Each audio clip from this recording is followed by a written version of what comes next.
Every evening, just before the first notes echoed through the Metropolitan Theater's marble halls, Joseph Banner stood by the great wooden entrance shoulders, square hands resting lightly on the polished brass handle. He never needed direction. No matter the weather-cold winds off the Hudson or summer heat rising from the pavement, Joe was there. Steady, silent, familiar, like the ticking of a trusted old clock. The city bustled outside, but within the theater's velvet-clad walls, elegance reigned. Lights shimmered from chandeliers, heels clicked across granite tiles, and perfume lingered like memory. Guests in satin gloves and tailored tuxedos barely noticed the doorman in his weathered cap and frayed uniform. His coat was always brushed clean, but no dry cleaner could erase the creases of time etched into its shoulders. His face was the same lined, calm eyes, dark as oak, rarely lifted.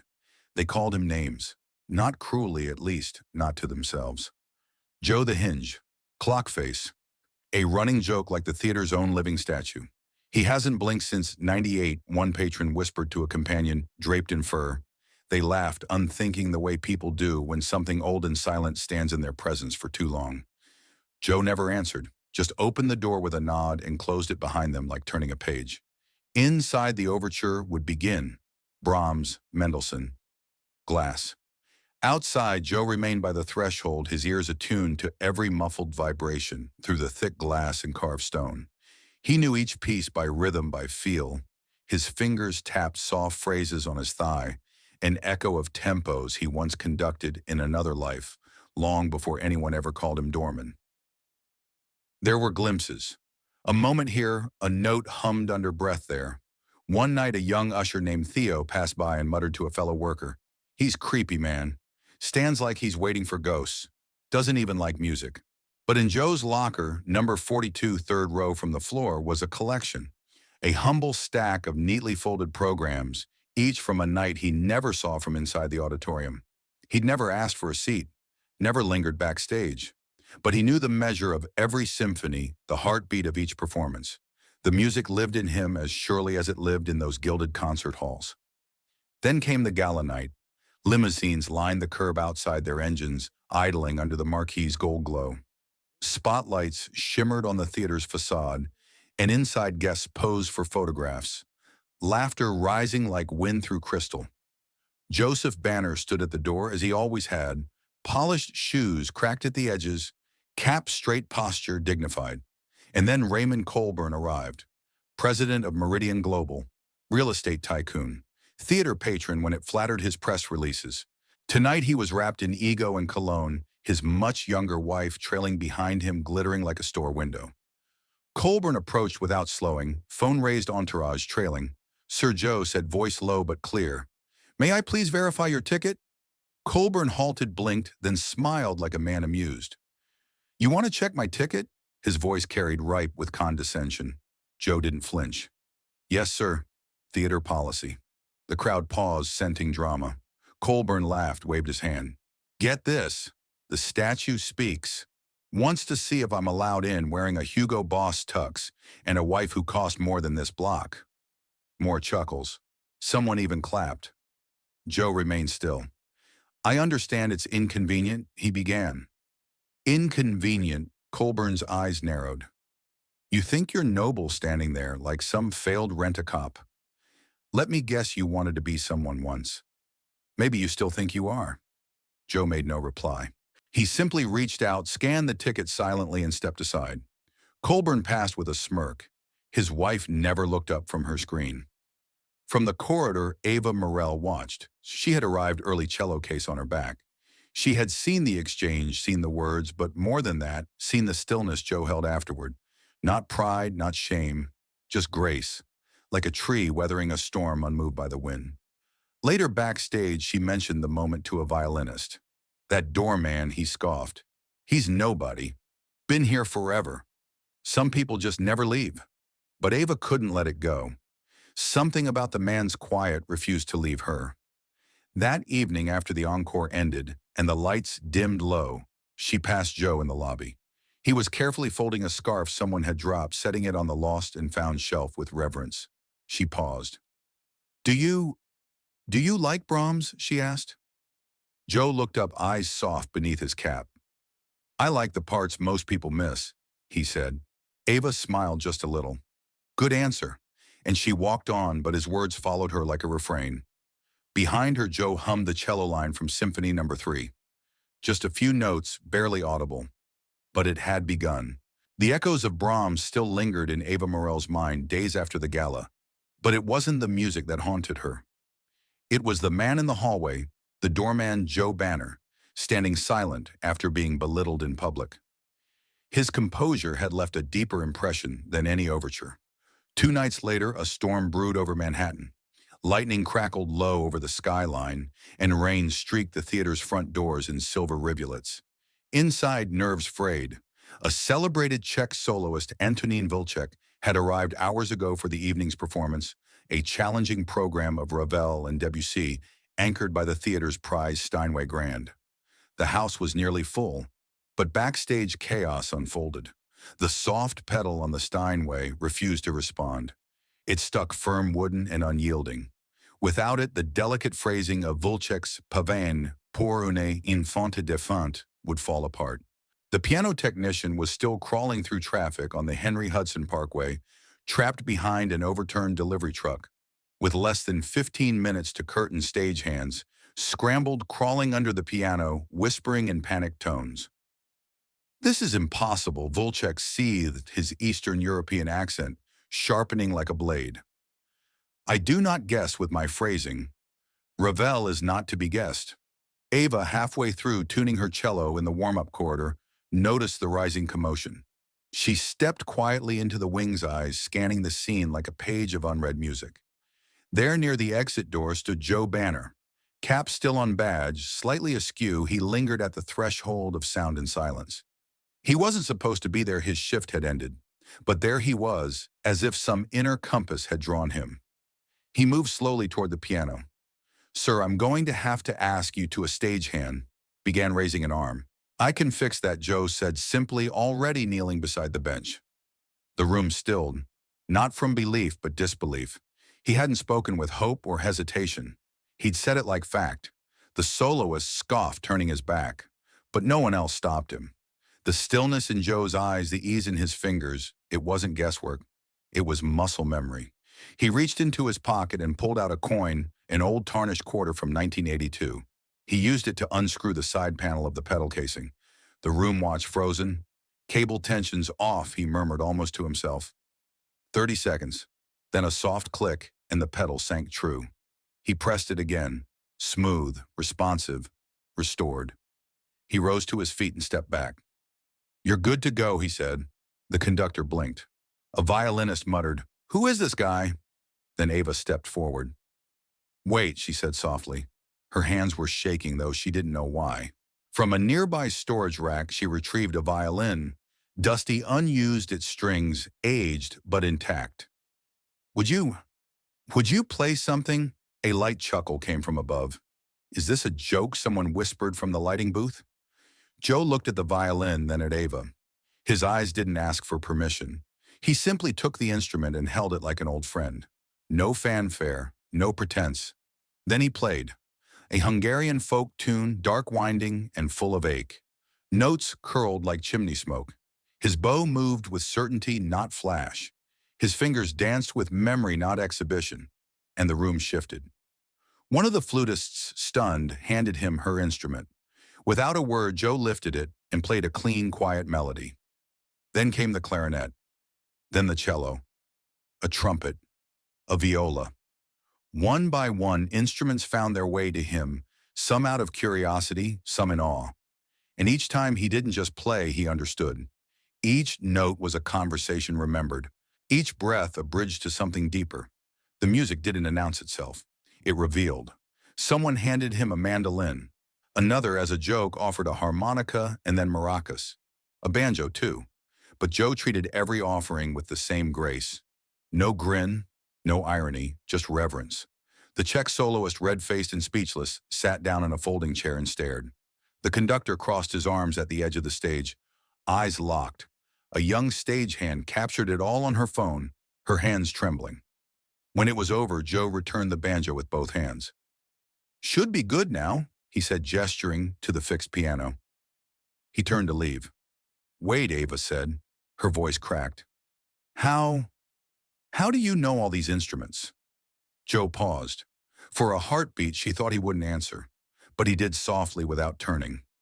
"Because in war, silence kills, and music kept me alive."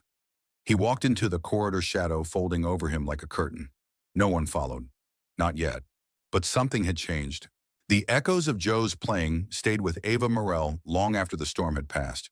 For 2 days, she found herself distracted, her hands tracing invisible patterns on the neck of her cello as her mind circled back to the man in the weathered cap.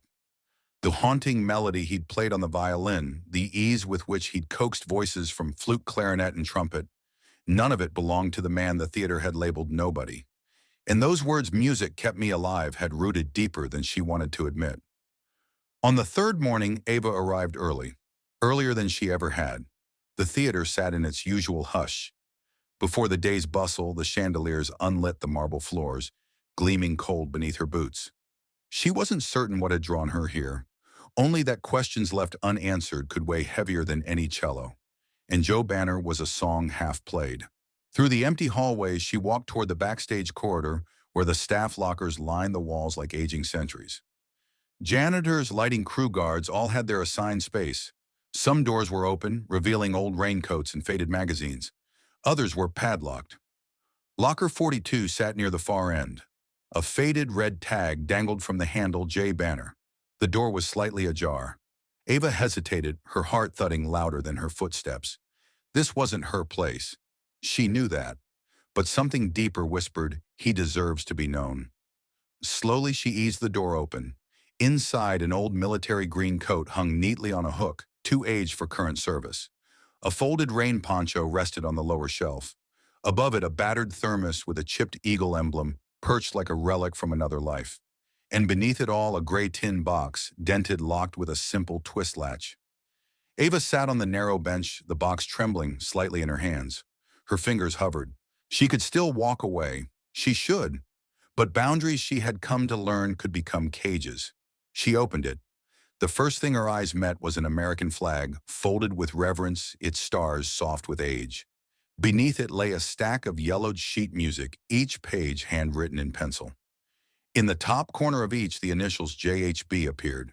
The margins bore notes in a firm, practiced hand. "Breathe here. Let the silence speak." Some pieces were jazz riffs, others military marches. A few pages were marked with place names in block print Ramadi. Mosul. Ava's breath caught. These weren't idle arrangements. These were the fragments of a life carried through war. She reached deeper. Photographs, sepia-tinged edges curling. One showed a young man in uniform seated at a field piano, surrounded by laughing soldiers. The piano was balanced on crates. Behind them, a tattered American flag fluttered beside an armored truck. Another photo captured Joe standing beside a general, a medal being pinned to his chest. Ava's fingers brushed the last item, a bronze star wrapped in cloth, its inscription engraved in solemn precision, "Master Sergeant Joseph H. Banner, USOF Band, Division for Acts of Valor Under Fire." Her throat tightened. This wasn't a forgotten janitor or a doorman passed over by time. This was a man who had played through chaos, who had carried music into the heart of destruction and used it to keep others breathing. Her hands trembled as she set the box gently aside. The words of Mr. Colburn echoed cruelly now. "You wanted to be someone once. Maybe you still think you are." He was someone. Still was. A soft shuffle behind her broke the silence. Ava turned quickly. Joe stood in the doorway. He looked at the open locker, then at her, not with anger, not even surprise. Only quiet understanding. I'm sorry," Ava whispered, rising to her feet. "I didn't mean to pry." Joe raised a hand gently. "Curiosity is not a sin," he said, voice steady. "Ignoring someone into silence is." They stood in a long pause, a silence neither cold nor condemning. "You were in the Air Force Band?" Ava asked softly. Joe nodded once. 30 years. Every continent but Antarctica. "Why here?" she asked. "Why this job?" He smiled faintly. "When I stopped playing for presidents and started playing for ghosts, there weren't many doors left open." So his gaze lifted serene. "I decided I'd hold one open for others." Ava blinked back tears she hadn't realized were rising. "You should be on that stage," she said. Joe's smile didn't change. "That stage is for those still reaching. I already reached it. Now I listen." Her throat tightened. "You kept all that inside," she whispered. He shrugged. "Not everything's meant to be broadcast. Some songs are just for those who listen close." And with that, he turned and walked away, steps even measured. As the hush settled once more in the corridor, Ava found herself whispering to the empty air, "I'm listening now." The storm rolled in quietly that Friday evening, as if reluctant to disturb the hush that had fallen over the Metropolitan Theater. Outside, a fine mist drifted through the street lamps, painting the marble steps in a muted glow.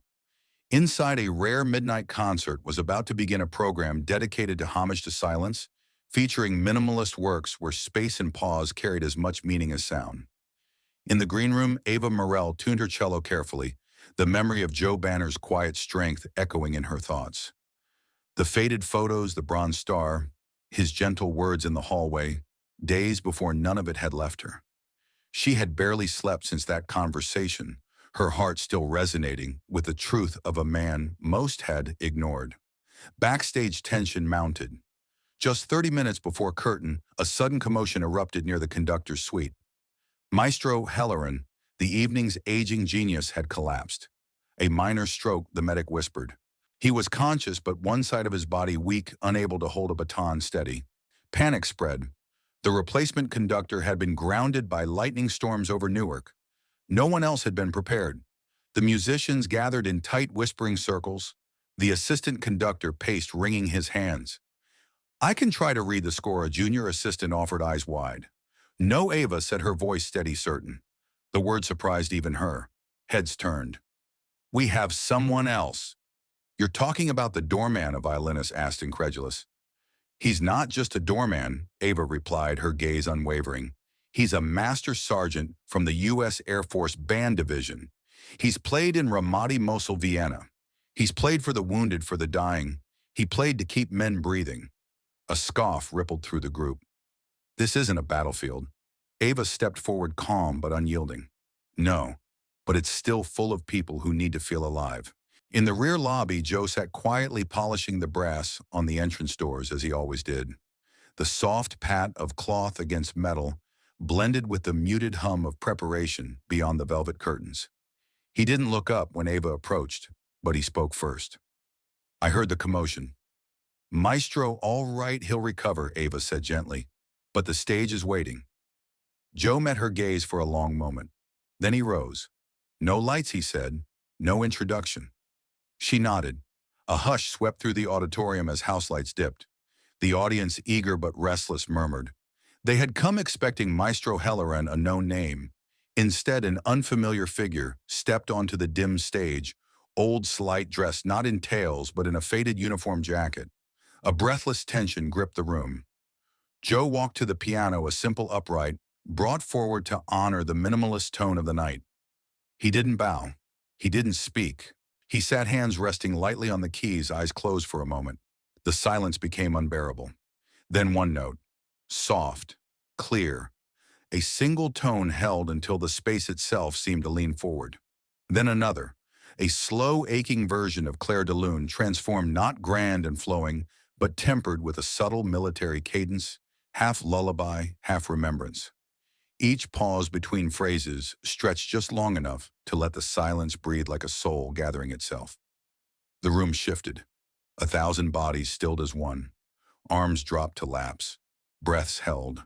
The rain outside tapped a gentle rhythm on the roof, as if nature itself were accompanying the piece. Ava sat backstage, her heart rising and falling with each phrase. This was not performance. This was revelation. When the final note faded, a tone that seemed to hover in the air long after his fingers had lifted, Joe stood. He didn't wait for applause. He nodded once to the silent audience and walked off stage through the same shadows he had entered. No one clapped. They couldn't. They sat in reverence, breath-caught eyes shining, changed. Backstage, Ava caught up to him in the corridor. "You brought the whole room to stillness," she said, her voice shaking. Joe shrugged lightly. "I didn't come to impress." "You didn't," she replied softly. You revealed. Joe smiled faintly distant, but warm. Funny thing about silence, it always knows who's really listening. For the first time in years, someone followed him not out of duty, not out of curiosity, but out of respect. By Monday morning, the storm had long passed, but its echo remained. Not the rain nor the thunder. It was a storm of another kind of video clips, rippling through the web of whispered conversations, echoing across theater corridors, of 1,000 questions born from a single unadorned performance. A shaky, grainy video taken from the mezzanine had spread overnight. There he was, Joe Banner in his worn uniform, stepping onto the stage beneath dim lights, sitting at the piano, playing Clair de Lune with such aching tenderness that time itself seemed to hold its breath. No name had been announced that night. No program had listed him. But the internet, restless and insatiable, did what it always did. It searched. Within hours, forums and comment sections brimmed with questions. Who is this man? Why isn't he famous? This wasn't just a performance. This was a memory played out loud. Then came the discovery, a faded photograph unearthed by a veterans group, a young Master Sergeant Joseph H. Banner receiving the Bronze Star beneath a windswept American flag in a desert outpost. The image spread with lightning speed, and with it came another clip, one from just days earlier, the theater's gala night. Mr. Raymond Colburn laughing as he dismissed the doorman. You wanted to be someone once. Maybe you still think you are. Now those words circled the internet with a fury Colburn had not anticipated. In the Metropolitan Theater's boardroom that morning, a special meeting convened behind closed doors. Senior members sat around the polished mahogany table, faces drawn. At the head sat Colburn himself, stone-faced, his phone vibrating silently on the table before him.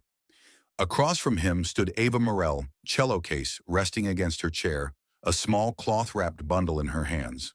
We failed to see him, Ava said simply, her voice carrying not condemnation but truth. She unwrapped the bundle with deliberate care. There, gleaming softly under the boardroom lights, rested Joe's Bronze Star. He played for the wounded, Ava continued, her gaze steady. He played through gunfire. He played in tents and ruins while we made him open our doors in silence. The room stilled. She let the silence speak, just as Joe had taught her. Finally, a senior board member cleared his throat. What do you propose? Ava lifted her chin. A permanent honor. A brass plaque beside the entrance where he stands each night, so that no one walks through these doors again without knowing who held them open. Colburn shifted in his seat but said nothing. His earlier disdain now lived in headlines. Real art needs real eyes, how a billionaire was schooled by a doorman. A long pause followed. Then the senior board member nodded. Make it happen. 2 weeks later, beneath a bright autumn sun, a small crowd gathered on the theater steps. Staff members, musicians, ushers, and a scattering of patrons stood quietly, their breath visible in the crisp air. Joe Banner stood among them, not at the front, not in the center, but off to one side, cap in hand. A velvet cloth was drawn away, revealing the new plaque, its brass surface gleaming, in honor of Master Sergeant Joseph H. Banner, musician, soldier, guardian of grace. He held the door so others could walk through in peace. For a long moment, no one spoke. Then Joe stepped forward. His hand trembled slightly as he reached out, fingertips, tracing the engraved words as if reading them by feel alone. Behind him, Ava watched quietly, her heart full. She approached, uncertain whether to speak, but Joe turned first, voice soft but firm. I didn't do all that to be remembered, he said. Ava nodded. I know. That's why you should be. A faint smile touched Joe's lips. Music fades, doors stay open. A cluster of guests began arriving for that evening's concert. Without hesitation, Joe straightened his uniform, smoothed his cap, and moved to his familiar place by the entrance. But this time, every person who passed looked at him. Not just glanced, looked. Saw. A young woman stopped, brushed a tear from her cheek, and whispered, "Thank you." Joe nodded gently, hand firm on the handle. Winter came soft that year, snow falling like slow applause over the city. The streets muffled beneath a gentle white hush, leaving only the distant chime of bells and the muted hum of passing cars. At the Metropolitan Theater, the ushers lit the chandeliers earlier, their warm glow spilling across the marble floors. The Steinway had been retuned. The new programs were crisp and elegant. But at the front door, the brass handle felt colder than usual. Joseph Banner hadn't come to work that day. nor the next. On the third morning, as Ava Morell arrived with her cello, her breath caught at the sight of an envelope tucked inside her locker, plain unmarked save for her name written in neat, steady handwriting. Inside lay a single sheet of music, Claire de Lune marked with subtle pencil notations, phrases Joe had once shared aloud. Breathe here. Let the silence speak. Beneath the final bar, a single line in faded ink. Don't rush. Let them feel what you meant. JB. Her hands trembled. The news came later that afternoon. Joseph H. Banner had passed away in his sleep in a small apartment above a laundromat on 81st Street. No family had come forward. No estate remained, only a record of military honors, a few well-worn instruments and a battered thermos left beside his bed, still warm. Word spread quickly through the theater. That weekend, under a pale winter sky, the house dimmed its lights for the first time in decades, not for a celebrity, not for a patron, but for a doorman who had carried the soul of music in silence. They held a memorial concert in his name. No gala, no donor dinner. Just music exactly as Joe would have wanted. Ava played first, alone. She chose the cello version of Claire de Lune, her bow guided not by showmanship but by reverence. Each pause held longer than most would dare, each phrase allowed to breathe as Joe had taught her. No vibrato for flair, no drama for effect, just truth. When the final note faded, she let it linger until the silence itself seemed to sing. The audience did not clap, not at first. Many bowed their heads. Others wept quietly. After the final piece, a new addition was unveiled in the theater's grand lobby, a simple wooden bench, polished and unadorned. Above it, a small brass plaque reserved for the listener, in memory of Joseph H. Banner, who heard what others missed. The bench was left empty always, but some nights musicians would sit there before a performance, fingers resting on its worn surface, heads bowed not to speak but to remember. A year later, during a bustling holiday matinee, a young boy stopped by the bench with his mother. "Who sat here?" he asked, gazing at the plaque. His mother smiled gently, eyes soft. "A man who never stopped listening." Beyond the velvet curtains and polished wood, the theater swelled with music once more. And if one listened closely in the faint echo beneath the chandeliers and the quiet between each note, it almost seemed that someone was still playing. Quiet, steady, full of grace. A sound that never quite leaves. A sound that stays,